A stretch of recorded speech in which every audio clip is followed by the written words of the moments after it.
I feel like we're good now, and as we hang out more and talk about things, I'm starting to realize there's more feelings on my end than what I thought would ever be. If Liz and I don't work out, I'm done. What's good, YouTube? Welcome back to Grimm. Oh my gosh, you guys have been absolutely destroying these Ed videos. I'm so glad you guys are all enjoying it. If you haven't seen my previous videos in this series, I have actually made a playlist where you can see it all in order. But last time we saw Ed, he, let's just say, messed up big time by going for a kiss and ended up kissing Liz, this waitress that he's trying to start a relationship with, on the nose. It was a hilariously cringy episode, so today we're following it up with the newest installment where he's actually going to be talking to his brother, trying to get some info on how to talk to women, because you know he just hasn't picked up a single good tip in his 55 years of being on this earth. And then actually he is going to talk to Liz again, and we're gonna see some resolution from that very awkward night, and turns out Ed might actually still have a chance somehow. I don't know how it all works, okay? I don't know what's going on in Liz's head, but anyways, let's just get into it without any further introduction. My brother Mike, who I'm probably the closest to in my whole family, is here in town. So we're gonna go play some golf. So Ed's just got a bro down with his younger or older brother, I don't remember what it said there, and they're gonna go hit some golf balls, because we all know Ed is just a master at pretty much any physical activity, including golf. They call him the necklace Tiger Woods. Honestly, you're about to see why. But no, I actually like this relationship between him and his brother. It's kind of weird to see Ed not be so like weird in front of someone. You could tell he's actually pretty comfortable around this family member, obviously. And to be honest, the brother, he does kind of give him some good realistic advice. This is actually a really good time for me to pick my brother's brain about this whole Liz situation and the fact that right now I think I'm standing in the friend zone. Yeah, Ed, I don't know what to say, man. You're about neck deep in the friend zone, about to be in over your head. I don't know why he's still pursuing it, but you know, obviously they still have to get some more episodes of this TV show filmed. So again, I don't know if they just tossed another zero at the end of Liz's check for appearing on the show, but he still does think there is a salvageable chance of this relationship working out, even though he's struck out on pretty much every single time he's hung out with her outside of her job. I couldn't hit a ball to save my life last week. You've never been able to play golf, dude. Yes, I have. I was on the golf team in high school. That doesn't mean you could play golf. I just love that Ed is surrounded by people that are just constantly trash talking him. I don't know why that is, but it seems like every time someone's on this show, they're just relentlessly picking on him.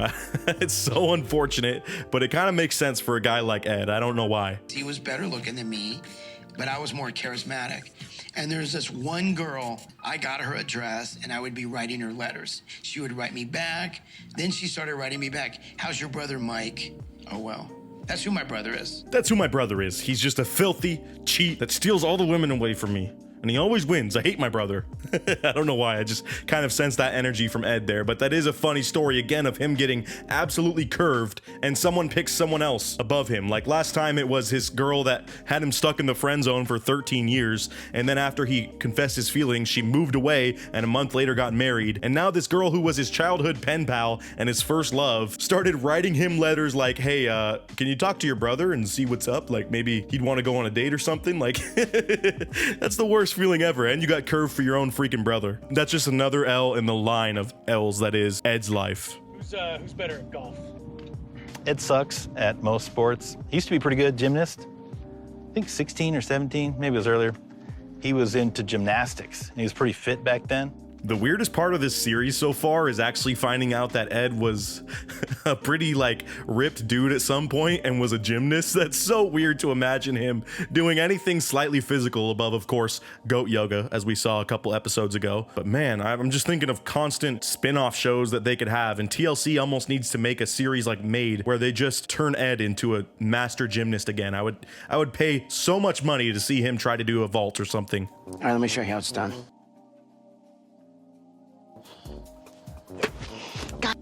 Keep the head down.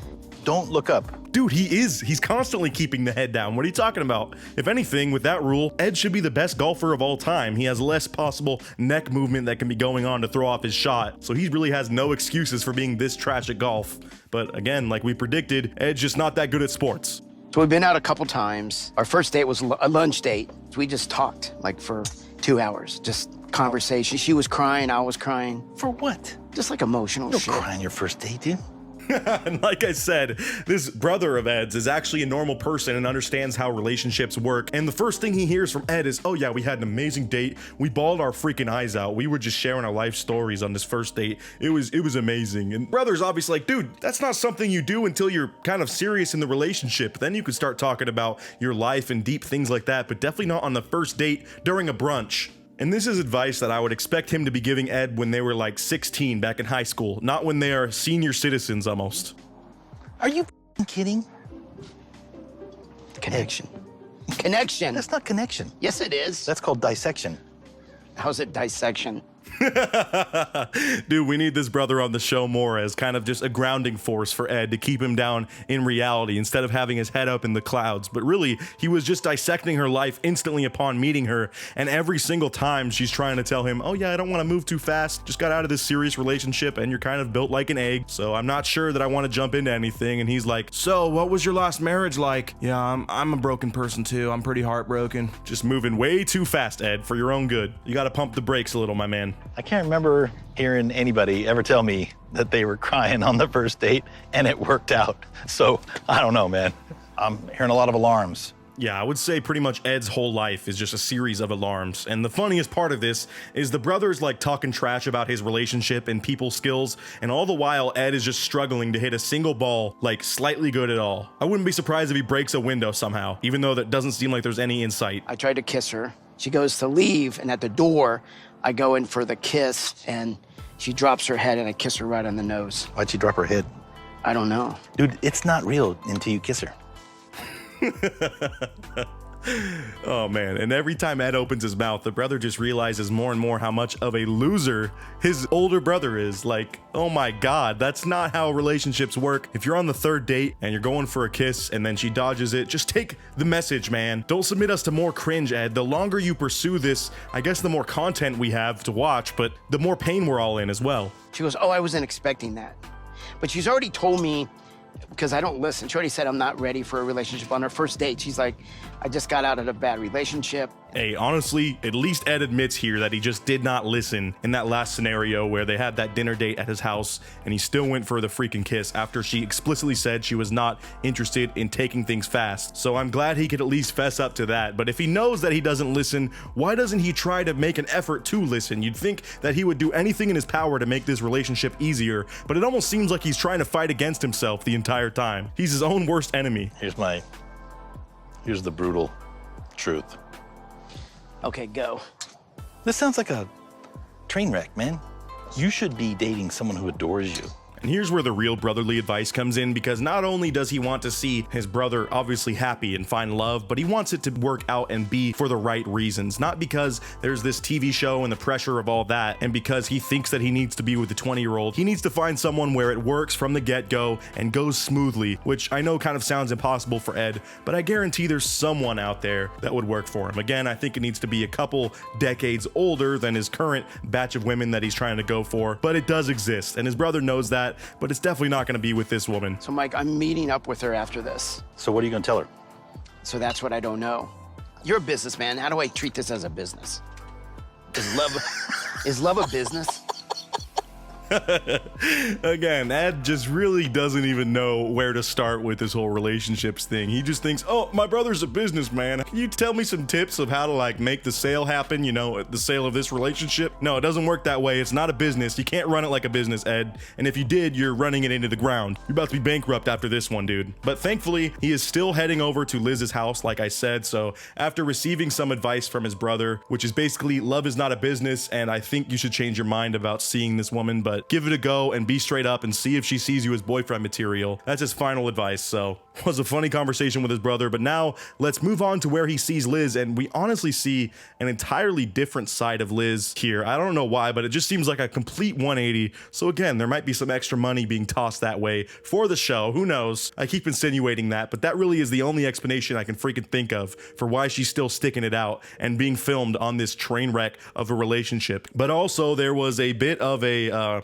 situation that happened that I'm gonna have Ed explain right now. And then something else happened last night. She was at her restaurant. I was there at the same time, and she was having a drink with a guy. So big yikes. Ed went over to the restaurant because, you know, boundaries just don't exist for him and he needs to see her every single day. So when they didn't have a date lined up, he figured, hey, I'll go to the restaurant and just pop in and see if she's there. And she was, but she was not working. She was actually catching a drink with another dude. So seems like she still has other options out there possibly, but he's going to confront her about this and have a very weird conversation as if they're really dating and he has ownership over her, but he definitely doesn't. But as we all know, Ed just has boundary issues and doesn't really get how the whole relationships thing works. But nevertheless, let's just see them meet. Wait, hold up. He just pulled up to her house and she has these two old, like, vintage cars out front of her house. What does she do for work? Like, are you already rich, Liz? How do you have these? I kind of want one. I got Malbec. What's all this? How nice. It is, I don't know, snacks. So it's less awkward.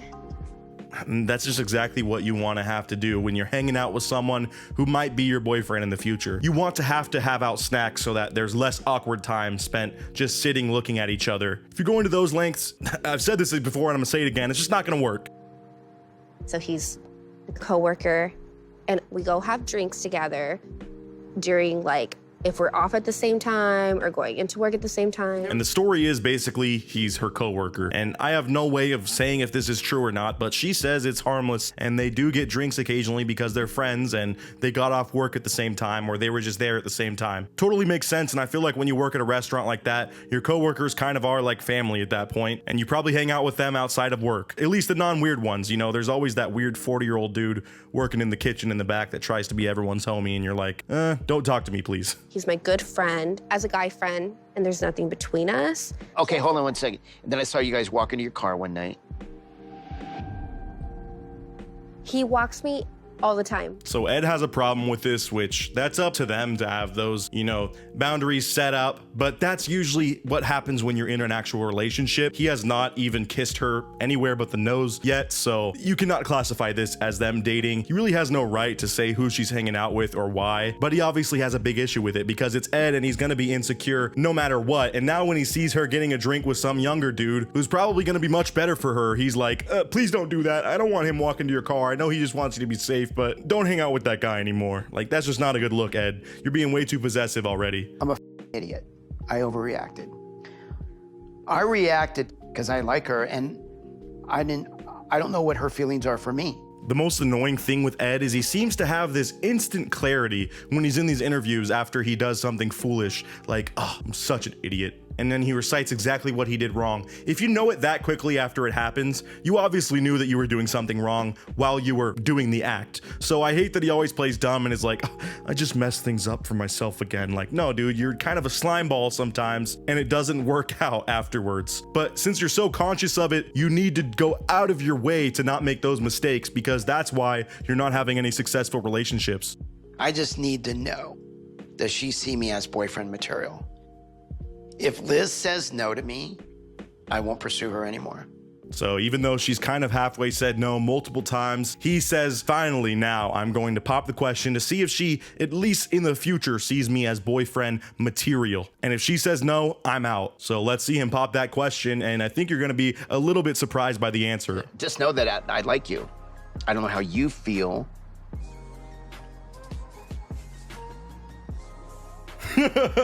So that was his way of asking the question, and I like that little, like, nervous smile he has there. That looks like a dog that's just waiting for a treat. Oh, Ed, I don't know why you make me laugh so hard, but you just are a ball of awkwardness. I do like you. I guess I should ask you, do you think that I'm boyfriend potential? Yeah. So, as if the awkward nose kiss incident didn't happen and the very clumsy couple of dates before that never happened, Liz has apparently up and changed her mind now and is pretty confident that she does see a future with Ed at some point. As we hang out more and talk about things, I'm starting to realize there's more feelings on my end than what I thought would ever be. Who knows how far out that will be in the future, but knowing Ed, he's still gonna try to rush into it now that he knows this information. But finally, it feels like we got a singular W in this series for Ed for once. I mean, he's just been taking a consecutive line of losses, and I'm kind of happy to see it finally work out a tiny bit. But I do think he's still gonna go get this and run with it and take it too far again and push her further back once more, because that seems to be the cycle. So Liz then goes on to say that she wants to make sure from the get-go that he's gonna be comfortable with her having guy friends and just having a social life outside of him in the first place, to which he says, oh yeah, I'm not gonna have a problem with that. We all know that's probably gonna be a lie, but it seems like they're moving on from the whole work friend issue, and they might actually be trying to take things a little bit more seriously from here on out. So our next get-together, that's going to be the wedding. I've never been to a wedding. You've never been to a wedding? Just my own. So when I first heard this, I was really shocked, but it's explained shortly after that basically one of Ed's friends is getting married and he has this date lined up where they're gonna go to the wedding together, which again seems like a kind of big move. They actually are having to travel for this and they're gonna be getting a hotel room and all that. One room with 2 queens, or do you want your own room? I could do 2 queens. You okay with that? What about bunk beds? I'm just kidding. I really hope this gets filmed because this could be another gold mine of just terrible moments that we will reflect on for years from now. But again, another W for Ed until the camera crew shows up next day and something has gone awry. I don't want to spoil you too much. Let's just watch this unfold because it seems like Ed is on a high for about, you know, half a day usually, and then it just all comes crashing down pretty much immediately afterwards. And that just seems to be the cycle that his life is stuck in. It might be over. Liz had a girls' night out, and which was only supposed to be girls, and the ex showed up. Oh man, Ed, you cannot catch a break, dude. You just finally solidified the fact that she does see you as possible boyfriend material and you're gonna be going to this wedding together, but then you find out on a girls' night her ex shows up and they start talking. This doesn't look super good for Liz. That's a little bit sketchy, but it's also her life. So if she wants to reconnect with her ex, who I'm sure she has a much more extensive history with, obviously, because they were together for a couple years, that's all on her. But it is kind of crappy timing, like right before this wedding. You got Ed just pacing back and forth in his house, like trying to leave her voicemails being like, please call me back, I'm sorry, I overreacted. And he actually explains that after the girls' night she came to his house because she was really upset about seeing her ex. So it does seem like it wasn't on purpose and it was just happenstance and it kind of affected her. And when she went over there to get consoled by Ed, he's just more prying for information than worried about how she's feeling. He's like, why was your ex there? Why was he there? And he just went on jealous mode again, which obviously turned her off. So now she's not responding to his calls at all. Big yikes for Ed there. I have all the reservations made. I went out and had a suit tailored. So yeah, and now it's all. I'm gonna go pack. I don't even know if she's coming. So that's where I'm at right now. I don't know what's going on. So to close out the episode, Ed is just frustratingly getting packed, unknowing if he's even gonna have a date to this wedding anymore. He made all these reservations, bought plane tickets, I mean the whole 9. So it really is gonna be soul crushing for him if he has to go to this wedding solo and he's getting filmed the entire time. Sorry to leave you off on a cliffhanger again, but obviously I'm just following as the show goes along. So I'm getting updated as you guys are, but I hope you enjoyed this installment of Ed's unfortunate life. I just have a different title every time I say that, but it really is just chronicling the biggest L taker in history, which is Big Ed. I hope that this works out for him, or actually I don't even know what I hope for anymore. Let me know what you thought of this down below in the comments. Again, thank you for everyone who have been watching every one of these installments. You guys are amazing. Make sure you subscribe if you haven't already and drop a like. And as always, I'll see you guys in the next video. Until then, peace out.